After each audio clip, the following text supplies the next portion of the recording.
Et c'est donc une nouvelle semaine très chaude qui s'annonce sur tout le pays. Les températures vont à certains endroits dépasser les 40 degrés, peut-être même 45 attendus dans le sud-ouest. 12 départements vont justement passer ce jour en vigilance rouge dans cette partie du pays, de la Charente à la Haute-Garonne, en passant par la Gironde, le Tarn ou l'Aude, justement, territoire vraiment pas épargné.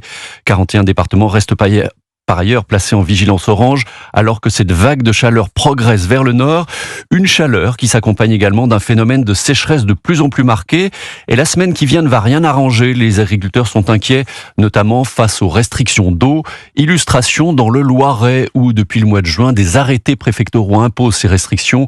Conséquence, des exploitants agricoles sont privés d'eau pendant 48 heures chaque semaine et ils déplorent des pertes. Reportage de Laura Legault chez un maraîcher du Loiret. On voit bien sur la tomate comme une pourriture, ça c'est un manque d'eau. Sous la serre de Sébastien Lecomte, maraîcher, des dizaines de tomates noircissent. C'est une conséquence des restrictions d'eau imposées par la préfecture du Loiret. Pour éviter ça, il faudrait que je puisse arroser 10 minutes toutes les 2 heures. Et je ne peux pas le faire, c'est à peu près 20% de perte. 20% de perte sur ses tomates et son maïs n'est pas non plus épargné. Sur votre droite, vous voyez mon dernier semis de maïs fait. Et là, sur la gauche, on a une parcelle nue où il n'y a pas de culture.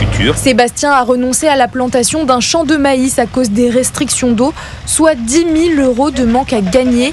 Il regrette une mauvaise gestion de la ressource par les autorités. On s'adapte, mais il faut aussi que la réglementation sache s'adapter. Aujourd'hui, ce qui est important, c'est de stocker l'eau quand elle est en excès comme l'hiver, pour pouvoir la redistribuer l'été quand on est en condition caniculaire. D'ici l'été prochain, l'agriculteur compte bien stocker l'eau lui-même. Il pense installer une réserve pour irriguer ses tomates toute l'année, sans contrainte.